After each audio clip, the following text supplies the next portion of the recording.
ce soir-là, alors qu'Anna célébrait sa promotion, j'ai senti que l'air de la maison était devenu étrange.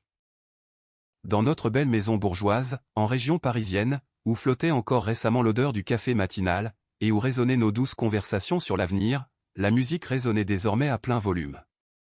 Les verres trinquaient, et on entendait des rires. C'était ce même rire faux, celui qui m'a toujours crispé la mâchoire. Elle se tenait au centre de la pièce, belle, sûre d'elle, et rayonnante. Elle portait une nouvelle robe rouge, tenait une coupe de champagne, et elle était entourée de collègues et d'amis, des gens que je connaissais à peine. Anna avait toujours rêvé d'être le centre de l'attention, et maintenant, il semblait qu'elle avait enfin obtenu, exactement, ce qu'elle désirait. Je me tenais contre le mur, me fondant presque dans les ombres. Je n'aimais pas les soirées mondaines, mais j'étais venu pour elle, pour cette femme que j'avais autrefois aimée sans réserve. Anna m'a remarqué. Pendant une seconde, nos regards se sont croisés. Dans ses yeux, il y a eu une lueur froide, presque moqueuse. Et puis, comme si elle avait délibérément attendu une pause entre les toasts, elle a déclaré d'une voix forte. « Oh, voici mon mari. » Toutes les têtes se sont tournées vers moi. Vous savez, mes amis, c'est un homme sans grandes ambitions, il n'est ni carriériste, ni rêveur, il vit simplement, comme il peut. Le grand salon a éclaté de rire. L'un des invités a même applaudi. J'ai senti le sang monter à mon visage, mais je suis resté debout, immobile, gardant mon verre à la main. Elle a continué. Si je n'étais pas là, il serait sans doute encore enfermé dans son atelier, à bricoler des câbles, et à rêver d'une idée de génie. Mais, comme vous le voyez, chacun a son rôle dans une famille. L'un ramène l'argent, et l'autre se contente de mettre l'ambiance. Les rires sont devenus plus forts. Même son patron, un homme d'une cinquantaine d'années, un peu dégarni, a souri d'un air narquois et a ajouté. Eh bien, Anna, cela signifie que vous avez un mari artiste. C'est une perle rare. Oui, a-t-elle répondu, avec une tendresse purement feinte, un véritable chômeur créatif. Ses amis ont pouffé de rire. J'ai senti que tout se retournait, au fond de mes entrailles. Je n'arrivais pas à croire que cette femme, avec qui je partageais ma vie depuis 7 ans, pouvait m'humilier ainsi, juste pour s'attirer des applaudissements. Un bourdonnement a envahi ma tête. Mon cœur battait la chamade, jusque dans ma gorge, mais, de l'extérieur, je restais parfaitement calme. J'ai fait un pas en avant, j'ai levé mon verre, et j'ai dit posément. Tu as raison, ma chérie. Parfois, dans un couple, l'un avance à grands pas, et l'autre se contente d'attendre. Mais, tu sais, il arrive aussi que celui qui attend, finisse par être le seul, à vraiment voir plus loin. Le silence est tombé sur la pièce. Une seconde, puis 2, et les rires ont repris. Les invités ont cru que je plaisantais. Seule Anna a froncé les sourcils, car elle n'avait pas compris que j'avais prononcé ces mots, sans l'ombre d'un sourire. Je suis sorti sur le balcon. L'air y était frais. Le ciel parisien était couvert de nuages, la ville scintillait de 1000 feux, et, en bas, on entendait le souffle du vent. Je suis resté là, à respirer l'air froid, tout en sentant ma colère se transformer peu à peu. Elle devenait quelque chose de différent, une sensation lourde, étrangement calme, mais qui me brûlait de l'intérieur. Derrière moi, quelqu'un a monté le volume de la musique. Les rires, les voix, le tintement des verres de cristal, tout s'est fondu en un brouhaha insupportable. J'ai allumé une cigarette. J'avais arrêté de fumer depuis longtemps, mais, à cet instant précis, cette cigarette semblait être la seule chose, capable de me rendre le contrôle de moi-même. Anna m'a rejoint sur le balcon, quelques minutes plus tard. « Allez, ne le prends pas mal », a-t-elle dit, en faisant semblant que tout allait bien. C'était juste une plaisanterie. Une plaisanterie, ai-je répété, sans me retourner vers elle. Très bonne, en effet. Tout le salon a ri de bon cœur. Mon Dieu, tu vas encore recommencer, a-t-elle soupiré. Ne gâche pas la soirée. Allez, aujourd'hui, c'est ma journée. Je me suis retourné lentement. Ta journée, ai-je murmuré doucement. Tu as raison. C'est la tienne. Mais retiens bien ceci, Anna, il y a des jours qui restent gravés à jamais, pour toute la vie. Et, parfois, ils ne marquent pas ceux qui les célèbrent. Elle a poussé un petit grognement de dédain, puis elle est retournée dans le salon, en faisant tourner le champagne dans son verre. Son rire s'est de nouveau mêlé à la foule. Je suis resté sur le balcon, observant son reflet dans la baie vitrée. Comment n'avais-je pas remarqué plus tôt à quel point elle était devenue froide, calculatrice, et assoiffée d'approbation. Elle avait réussi à transformer, même notre amour, en une simple pièce de théâtre. Quand les invités ont commencé à partir, je l'ai aidée à ranger. Anna était épuisée, mais elle affichait un air satisfait. « C'était magnifique, n'est-ce pas ?» a-t-elle demandé, en me regardant, comme si de rien n'était. J'ai hoché la tête pour acquiescer. Magnifique, en effet. Surtout ton petit discours. Les gens s'en souviendront longtemps. Elle a souri, totalement aveugle à mon sarcasme. C'est parfait. L'essentiel, c'est de marquer les esprits. Plus tard, alors qu'elle dormait profondément, je me suis assis dans le salon, contemplant ses trophées, ses diplômes, et ses photos d'entreprise. Sur chaque cliché, on retrouvait le même sourire fabriqué de toutes pièces. Je me suis souvenu de l'époque, où elle rêvait simplement d'être heureuse. Nous avions fait des projets ensemble. Nous voulions créer notre propre entreprise, parcourir le monde, et bâtir quelque chose qui nous appartenait. Mais tout a basculé, le jour où elle a goûté au pouvoir pour la première fois. J'ai regardé mon propre reflet dans la vitre. L'homme qui me dévisageait n'était plus cet individu naïf, qui croyait encore pouvoir sauver son mariage. J'ai compris une chose fondamentale. Les humiliations ne s'oublient pas, elles se transforment en carburant. Je n'ai pas crié, je n'ai pas cherché à discuter, et je n'ai pas supplié. Je me suis simplement levé en silence, j'ai écrasé ma cigarette, et je me suis dit à moi-même, très bien, Anna, tu as remporté cette soirée, mais moi, je gagnerai le reste de notre vie. Et c'est à cet instant précis, que tout a vraiment commencé. Après cette soirée, j'ai mis un temps infini à trouver le sommeil. Ces mots, ces éclats de rire, tout résonnait dans ma tête, comme un vieux disque rayé. Un chômeur créatif. Je me répétais cette phrase, encore et encore, tout en sentant une froide détermination grandir en moi. Ce n'était pas un simple accès de colère. Non, c'était quelque chose de bien plus profond. C'était cet état d'esprit si particulier, où l'on cesse d'espérer, pour enfin se mettre à agir. Anna pensait que je n'étais qu'une ombre à ses côtés, un homme discret, totalement inoffensif, et incapable de riposter. Elle s'était habituée à se croire supérieure, plus intelligente, et bien plus accomplie. Elle avait complètement oublié qui j'étais, avant de sacrifier tout mon temps, pour soutenir sa carrière. Avant tout cela, j'étais analyste système, et consultant en ingénierie informatique. J'étais de ceux qui comprennent comment fonctionnent les bases de données, les serveurs, et les bilans financiers. Je savais parfaitement comment un seul chiffre erroné pouvait faire s'effondrer toute une structure. Et ce savoir allait devenir mon arme. Tout a commencé par de petits détails. Anna me demandait souvent de l'aider, pour préparer les fichiers de ses présentations. Je créais les modèles, je corrigeais ses rapports, et j'ajustais les statistiques. Elle ne réalisait même pas que j'avais un accès complet à ses dossiers professionnels, à sa messagerie d'entreprise, ainsi qu'au réseau interne de sa société. Je n'avais jamais utilisé ces accès contre elle, jusqu'à ce qu'elle franchisse, elle-même, la ligne de non-retour. Quelques jours après la réception, elle est encore rentrée tard à la maison, embaumant le parfum de luxe et le champagne. « Encore une soirée d'entreprise ?» ai-je demandé calmement. « Évidemment, tu le sais bien » a-t-elle répondu, sans même me regarder.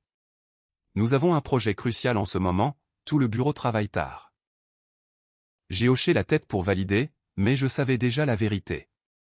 Lors de ces événements mondains, elle ne construisait pas uniquement sa carrière. Je suis donc passé à l'action. Dans un premier temps, j'ai étudié tout ce que je pouvais trouver sur son entreprise.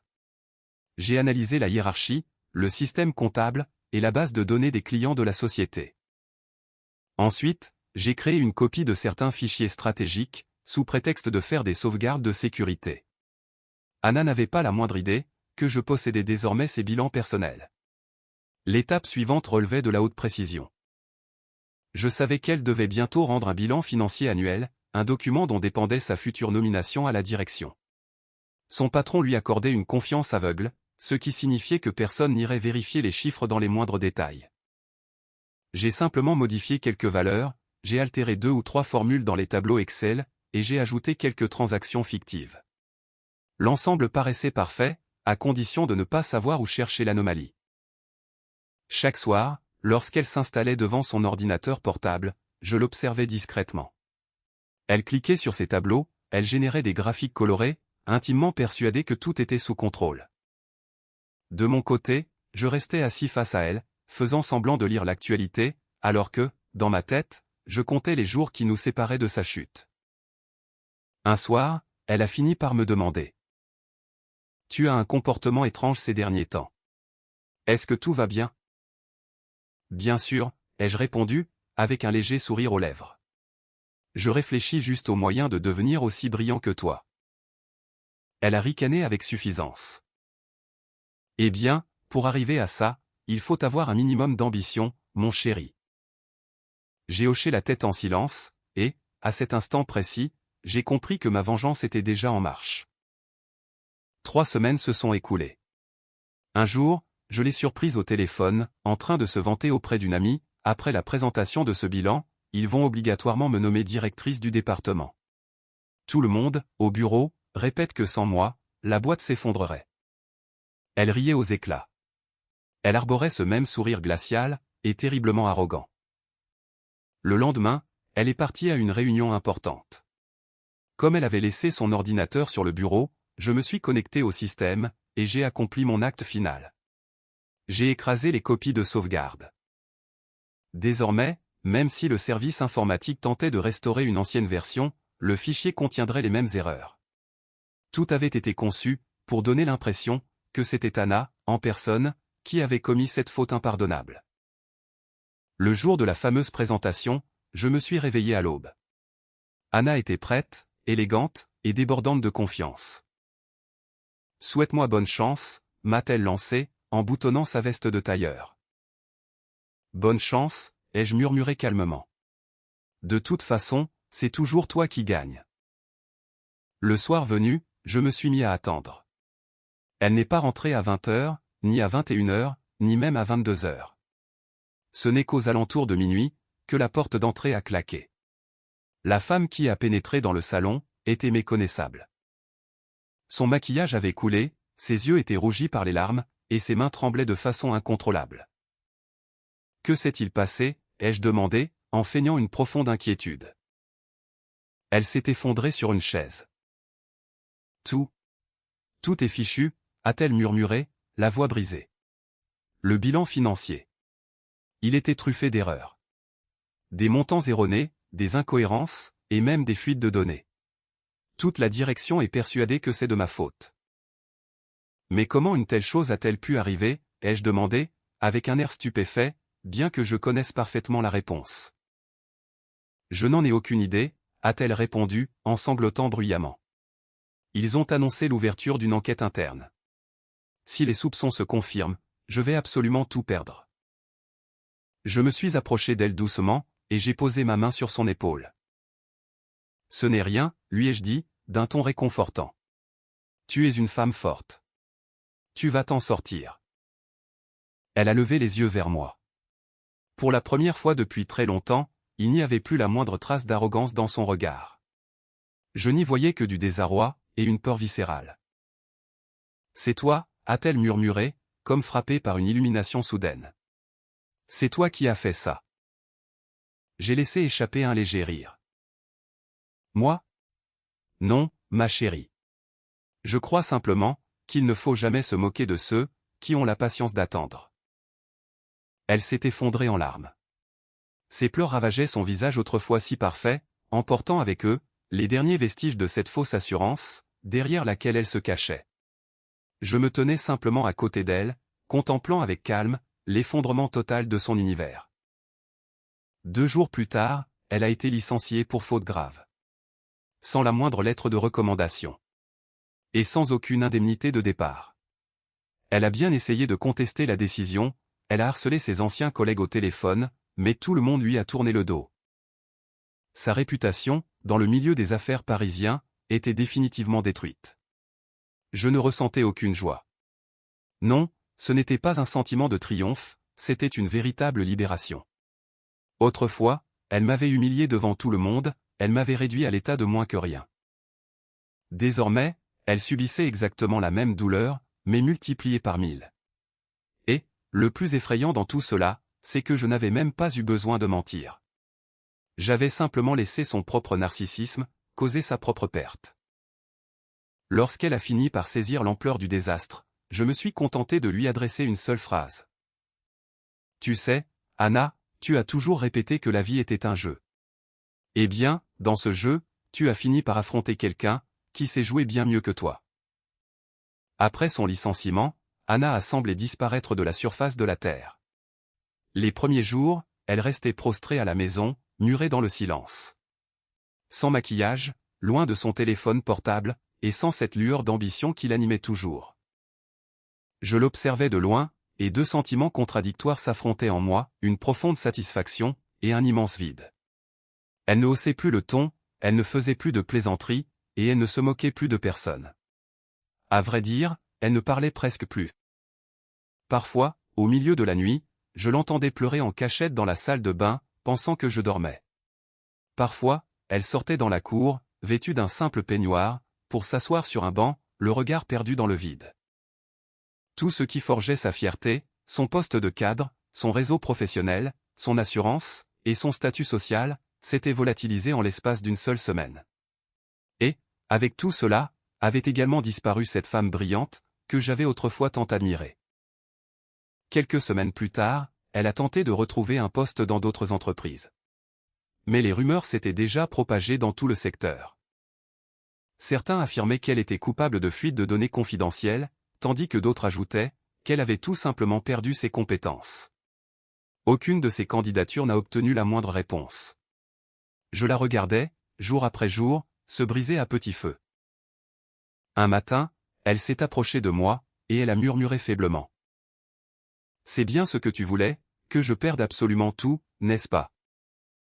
Je l'ai fixée dans les yeux, avec un calme imperturbable, et je lui ai répondu. « Non. Je voulais seulement que tu ressentes, au plus profond de toi, ce que j'ai ressenti, moi, lors de cette fameuse soirée. » Elle s'est détournée, et a fondu en larmes. À cet instant précis, j'ai compris que ma vengeance était arrivée à son terme. Mais j'ai aussi pris conscience d'une autre réalité.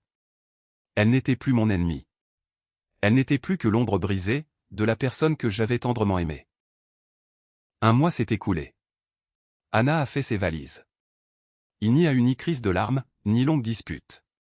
Elle a simplement déclaré, d'une voix neutre. « Je pars m'installer chez une amie. J'ai besoin de tout recommencer à zéro. Si tant est que ce soit possible. » J'ai hoché la tête en guise de réponse. Elle se tenait sur le pas de la porte, vêtue d'un vieux manteau bon marché. Elle n'était pas maquillée, et elle serrait une petite valise entre ses mains. « Je t'ai écrit une lettre, a-t-elle ajouté calmement. Elle contient tout ce que je n'ai pas eu le courage de te dire en face. Ne la lis pas tout de suite. Attends un peu. » Puis, elle a franchi le seuil, et elle est partie.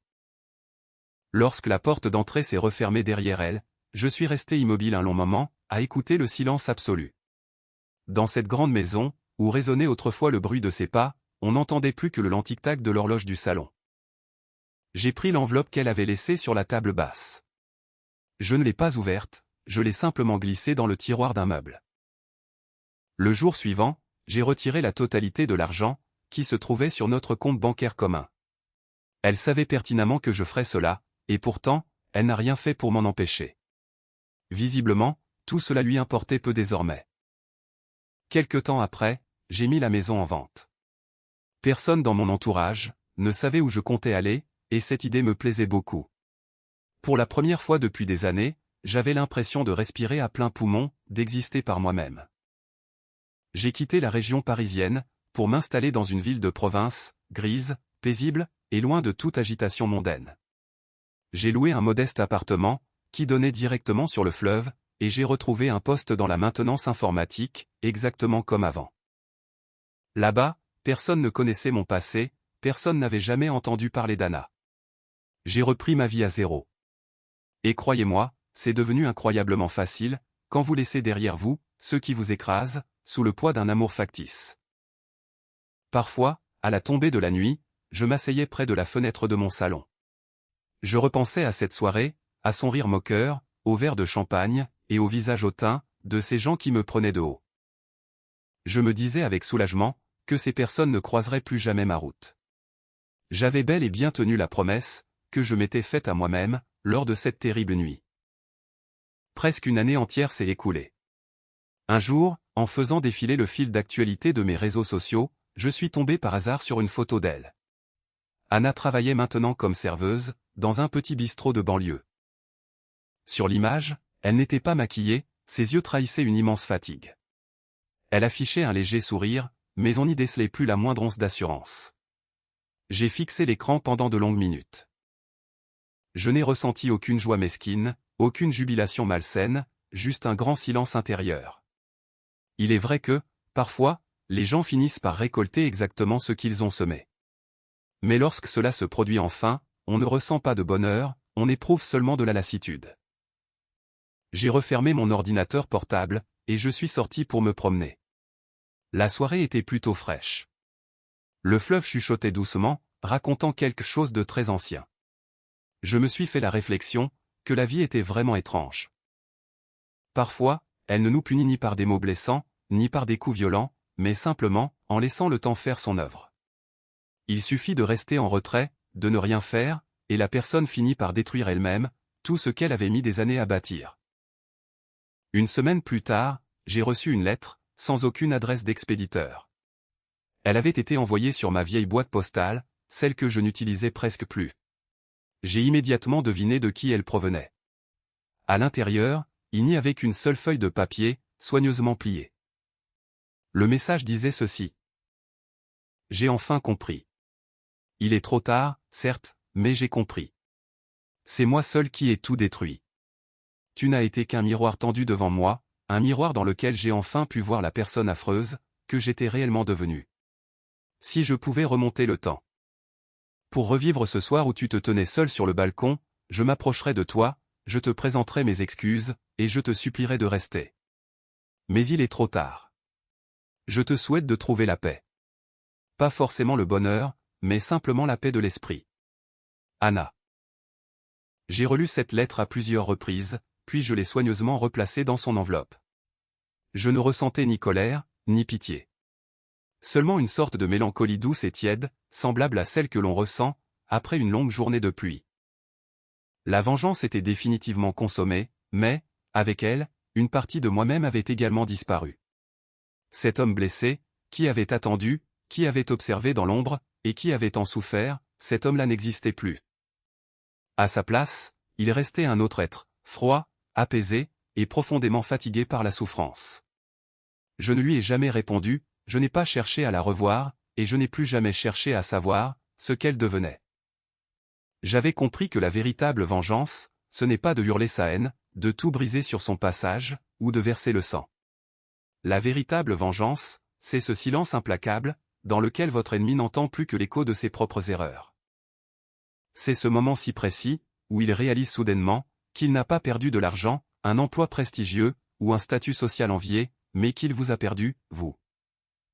Je me dis souvent que, peut-être, tout cela n'est pas arrivé dans le but de détruire sa vie, mais plutôt pour purifier la mienne.